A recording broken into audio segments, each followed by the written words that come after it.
So thank you, and let me begin by saying what a privilege it is to be in your beautiful country and to be with your wonderful people, and to thank you for the invitation to be here today.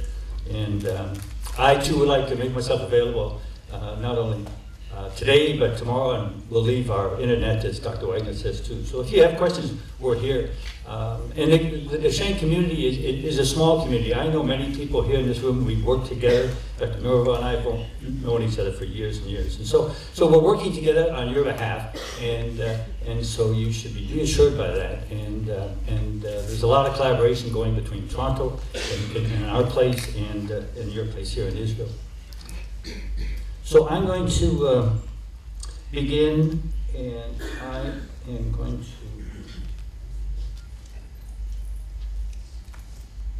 begin. What I'd like to do is talk about corticosteroids and what you as parents in the Dushen community need to know. And I really have 3 points to make with you this morning. And these are, one, are steroids really the best we have? And the take-home message is, yes, they are the best we have, and we need to know how to use them well while we wait for better things that Dr. Wagner has shared with you, because there are exciting things happening. So we'll review the corticosteroids. And yes, there are some risks and there's some benefits, and we'll review those with you. It's important that you know about them, to be comfortable with them as you move forward. And probably the most important message I want to leave you with is how important parents are in this whole endeavor for Dushen and our boys and the families.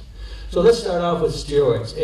And this reference, which has been translated by your community here in Little Steps, into your local community language. And this is really a parent-driven project that Pat Furlong was a leader in. And really it was in recognition that there was a lot of changes, as Dr. Finder said, some places have good clinics, some places don't have good clinics. And this is a sort of a summary of what you as a parent and you as patients could expect from the community, the medical community and the rehab community for Duchenne muscular dystrophy. So it's a very important document for you to read and to be comfortable with, and to help you with the process. So steroids, as Dr. Finger said, the breath machine has been around for a long time. He's been around a long time too, like more than 30 years. And there's a general feeling that people can agree on a few things. One is that they help keep muscles stronger, longer. They buy time. They slow the progression of the weakness. And it's really best to start when the boys are walking. We don't want to leave it too late. And it's best to give once a day, every day, if you can do it. And it's really a balanced discussion that you have with your physicians and Dr. Dorvo and everyone. Is what are the risks and what are the benefits, and we'll look at those today, so that you're making an informed choice. And again, another theme is that there's a lot we don't know. There's a lot we're learning with your help, and there's a lot more we need to learn. So let's look at the risk and the benefits. What's the good and what's the bad? So the benefits are that short term, as Dr. Wagner said, some of these boys really now have a lot more energy. They can run faster, they can swim better, they can ride a bicycle, and lots of things. And so it's really quite encouraging that not all, but most boys feel better and stronger. I'm wanting to share with you the long term. And when I speak of long term, I'm talking 20, 30 years. This is not a childhood issue now. This is an adult issue. These boys are getting to be men, they need jobs, they're going to universities and things. So we're taking the big picture now, which is a very changing picture, and one of a lot of optimism. I'm going to focus on 5 areas with you about muscle strength. We're going to talk about walking. We're going to talk about how they're breathing and how Dr. Finder reviewed with you. The breathing has changed a lot. We're going to look at their heart, because the heart's a muscle as well. We're going to look at their spine. And the spine is very important because the muscles keep it straight. If the muscles get weak, the spine gets weak. And we're going to talk about arm strength very briefly. So these are the 5 areas that we're going to talk about. And what I'm excited to share with you is that I can guarantee you, and there aren't very many guarantees in life, that all boys, or 99.9% of the boys, will have benefits in some of those 5. Maybe 4 of the 5, 3 of the 5, but they'll all have some benefits. So it's something to look forward to, it's something to be comfortable with. So we're going to take these one at a time, and we're going to talk about the risks, and then we'll come back to the benefits. The risk, one is, and parents struggle with this, and we can spend more time on this later. I'll just touch over the top now. Sometimes the boys tend to put on weight even without steroids, and on steroids sometimes the weight can be even more difficult to control.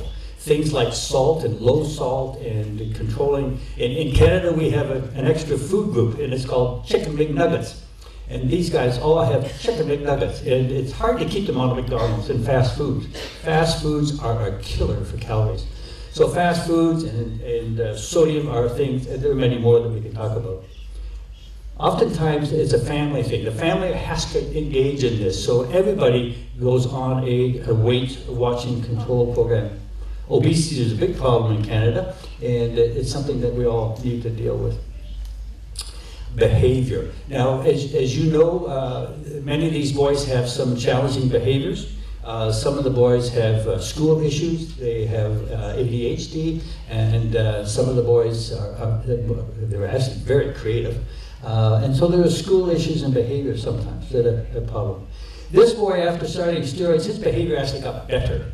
And I'll tell you why he got better, why he's better, because now he could swim, and now he was getting medals in swimming. In fact, he could swim faster than his sister. So can you imagine how great that would feel, and how good he feels about himself, and how confident he feels, because now he can swim and compete with other children and feel good about himself. That's not always the case, because some of the boys develop a change in the behavior, and they become a little more difficult to manage. They become a little bit temperamental, and as you know, with a lion, you don't mess with it, and some of these kids you have to be careful to be careful with. So they don't oftentimes like change, so they like a consistent environment. And so the behavior can be managed. It can have a huge impact on the family and the school and the teacher and everything. And so it's important for you as family to know how to best control your son so he's comfortable in his environment. Boys are going to be shorter, and that's not a risk, that's a guarantee. And this boy now is graduating. He's now 16 years old. This is his brother. He's saying, well, this is what he should be. So this is a given. It's not a risk, it's a given. And he is short. And some boys don't like being short, and some boys do like being short. It doesn't really bother them. So there's good news and bad news. The bad news is that if you're short, sometimes it's hard to get on the roller coaster and rides and fairs and things like that. So, and that's a big deal. And sometimes if you're short, the good news is that your muscles don't have to work as hard to do things like getting up from the floor, walking, and climbing stairs. So there's an advantage in being short. And we can work our way through the system of, you're short and you may be the shortest in the class, but oftentimes there's a girl that's shorter in the class, so you're going to be okay. So short is certainly a risk. But this guy said, it's a benefit for him. And I'm going to leave that for your imagination, but it just highlights, as Pat Furlong said, and what she didn't say in her talk, is that in Canada, we teach ballroom dancing.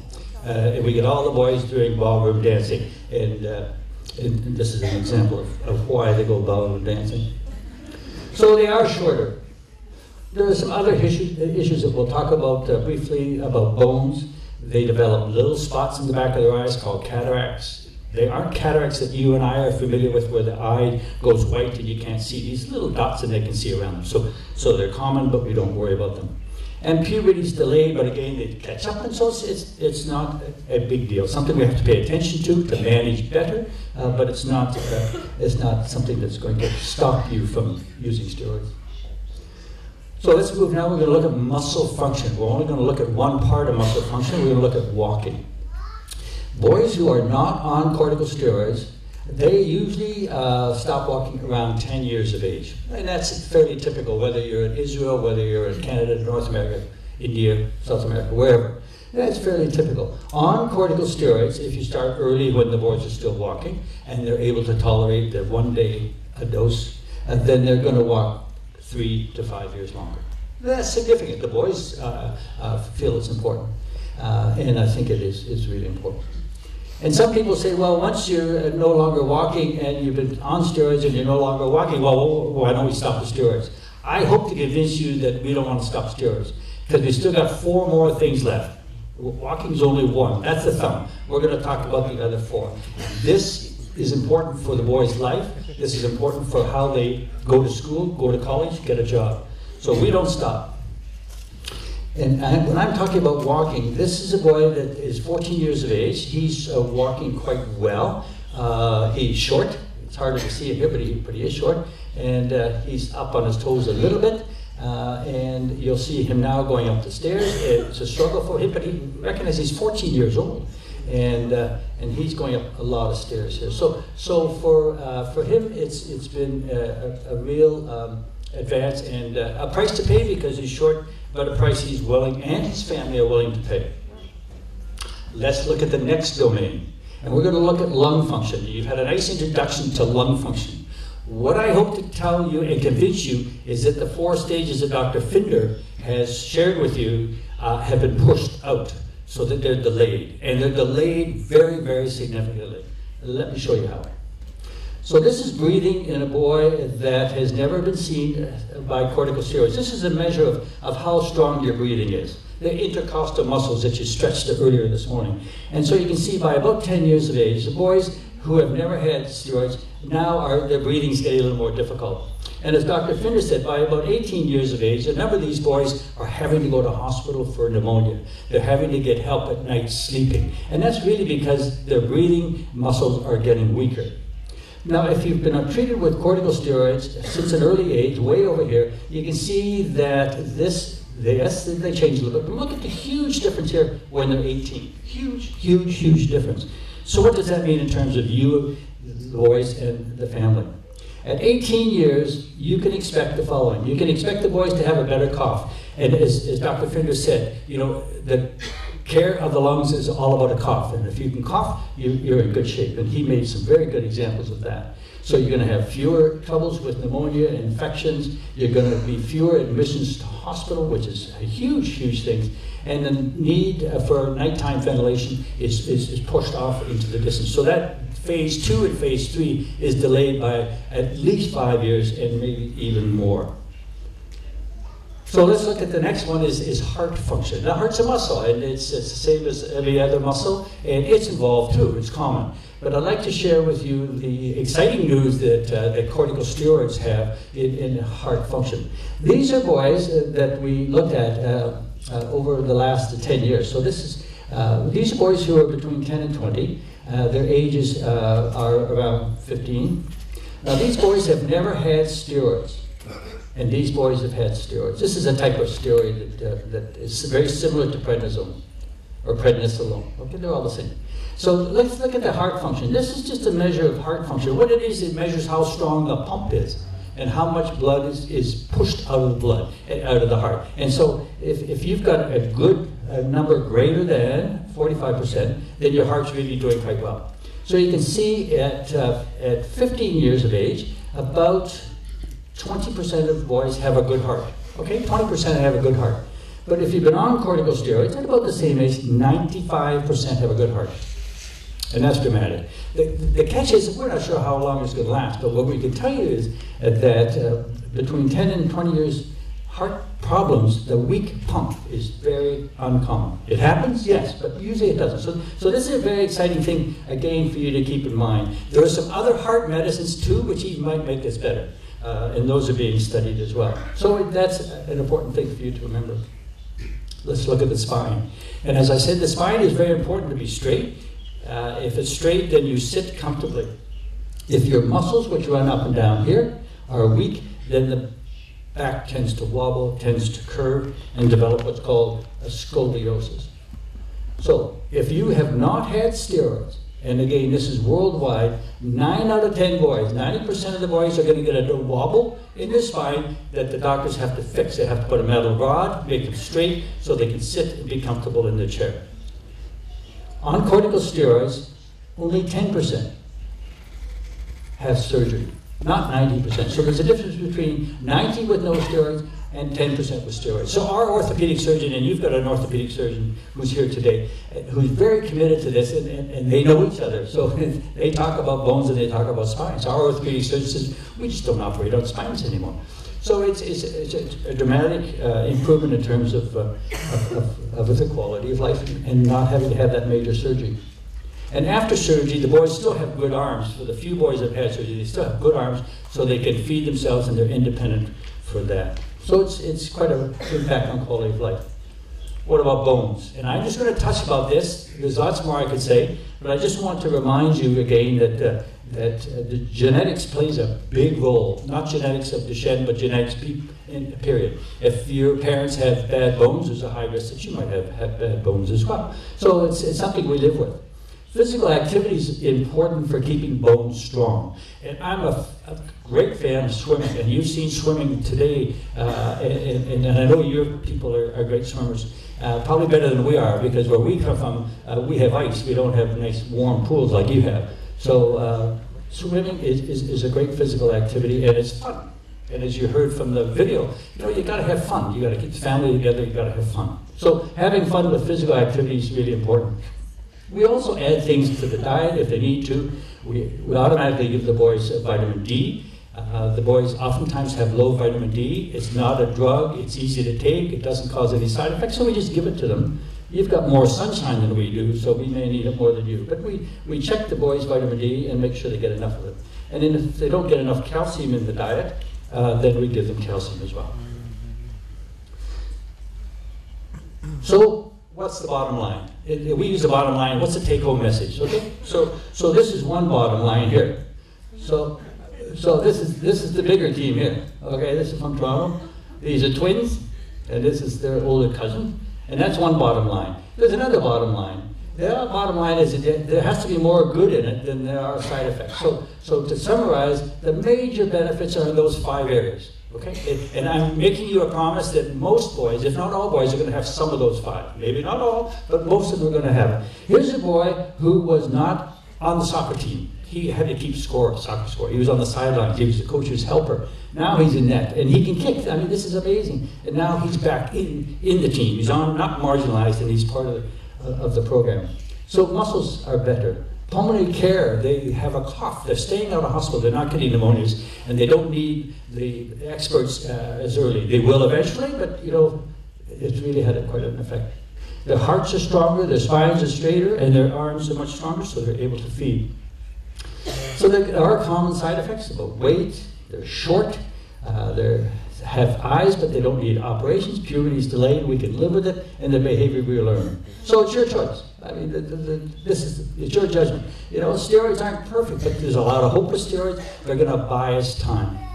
I'm going to close with probably the most important. I lost my 2 slides. I added 2 slides. I'm going to. I'll say. Thank you. But I want to talk about 2 things without slides. Sorry. So I want to talk about parents. I want to talk about the parents and the role of parents, and I want to talk briefly about parent groups. Parents, as Dr. Finder said, a parent changed his whole practice of medicine. A parent said to him, "I want that machine." So he wrote a letter to the insurance company. If they're surprised, they funded it. So you parents have a huge impact on changing medical treatments. You as parents have a huge impact on helping us choose right research questions. What is the important area for you? You've declared it here that you're really, really interested in stem cells. So it's our responsibility to help promote that, help facilitate it, again with parent support. Parents are also very important for education and sharing information. And unfortunately, sometimes you have to do a lot of education because you know a lot about your son and your son's special needs than people in the community, more than the doctor, more than the teacher. So you're always teaching others. So you have a very important role for that as well. I'll leave you with a couple of thoughts. One is that as a parent, I encourage you to ask questions, ask us questions. If we're not here, then you can ask your team, you can email us. So ask questions. And more importantly, the question, the answers.